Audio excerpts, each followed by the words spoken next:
Hello student, welcome back to the channel.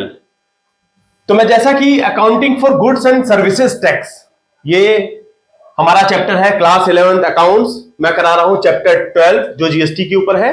Follow कर रहा हूं टीएस ग्रेवाल की बुक एडिशन 2023-24 का। तो ये जीएसटी के ऊपर मैंने काफी सारी वीडियोस ऑलरेडी आपको बना के दी है, जिसके अंदर terms, basic understanding of GST, input, CGST, SGST, intra state supply, inter state supply, ये काफी टर्म्स हैं जो आपको समझने चाहिए, बहुत इंपॉर्टेंट है। जीएसटी देखिए ऐसा ही नहीं कि ये बुक में ही है, चलो ये तो बुक में आ ही रहा है, बट आगे आने वाले टाइम भी जीएसटी का ही है। तो आप अगर फ्यूचर में कभी भी हायर एजुकेशन और अंडरस्टैंडिंग है, क्योंकि आजकल जीएसटी का ही टाइम है जो इनडायरेक्ट टैक्स में रूल कर रहा है। तो मैं आपको इसीलिए इस थोड़ा सा आगे बढ़ते हुए मैं आपको ये भी बताना बहुत मैंने इंपॉर्टेंट समझा कि जीएसटी में कुछ चीजें ऐसी है, GST is not levied on the following. ये चीजें ऐसी हैं, ये डायरेक्शंस ऐसी है जो आपको मैं अभी थोड़ा अंडरस्टैंडिंग दूंगा, जो जीएसटी से एग्जेम्प्ट है, इन पे जीएसटी अप्लाई नहीं होता। बहुत इंपॉर्टेंट है, याद रखें, क्योंकि देखो फ्यूचर में भी आपको ये काम आने वाला है जीएसटी, क्योंकि इनडायरेक्ट टैक्स में आपको अगर आपकी अपनी क्या बोलते हैं आप नॉलेज को एनहेंस करेंगे तो आपके लिए भी बहुत इंपॉर्टेंट है। और ये हमेशा, क्योंकि जब तक नया कोई रूल नहीं आता, कोई अमेंडमेंट नहीं होता जीएसटी में, तब तक ये जीएसटी से ये सारी चीजें एग्जेम्प्टेड है। तो मैं आपको ये बताना चाह रहा हूं, GST is not levied on the following, they being exempt from GST. ये जीएसटी के दायरे से बाहर है, इन पे कोई भी जीएसटी नहीं लगता। आइए समझते हैं।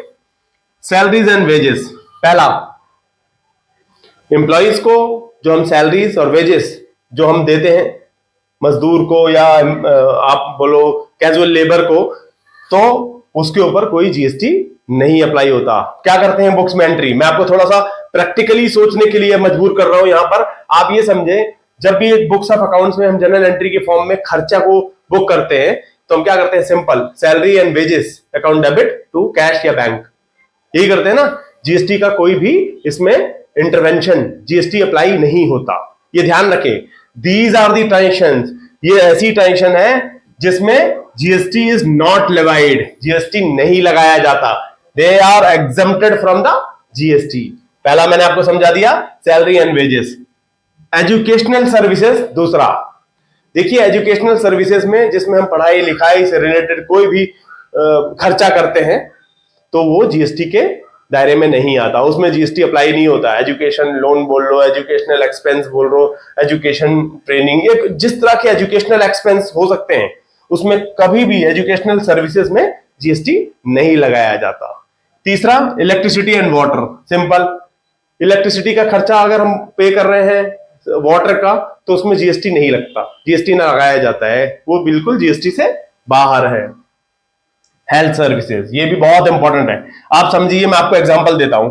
हेल्थ सर्विसेज कंसल्टिंग ओनली, जब भी हम डॉक्टर के पास जाते हैं, कोई भी फिजिशियन किसी भी डॉक्टर के पास जाते हैं, अगर आपने देखा हो, वो हमें एक बिल काट के देता है, कंसल्टिंग चार्जेस, सिंपल लिखा होता है डॉक्टर का अपने प्रिस्क्रिप्शन पे या अपने बोल लो रिसीट पे, मेमो पे, कैश मेमो पे, तो वो कभी भी जीएसटी चार्ज नहीं करता, जीएसटी नहीं लगाया जाता। Consulting is exempted from GST. देखिए कंसल्टिंग चार्ज 800 रुपए, 1100 रुपए, अगर आप देखें तो फ्लैट बिल बना के हमें वो रसीद दे देता है, तो वहां पर जीएसटी के दायरे से ये कंसल्टिंग चार्जेस नहीं आते जीएसटी में, ठीक है। इंटरेस्ट, बैंक से इंटरेस्ट मिलता है, जो इंटरेस्ट का खर्चा आया, इंटरेस्ट इनकम हुई या इंटरेस्ट का गेन प्रॉफिट जो भी हुआ, वो इंटरेस्ट भी जीएसटी के दायरे से बाहर है।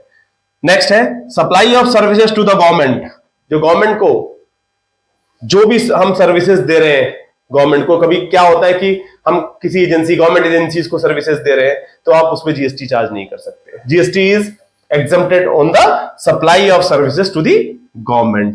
ये बिल्कुल ध्यान रखने वाली चीजें हैं। आप नेक्स्ट कर लेते हैं, supply of goods and services to embassies of other countries.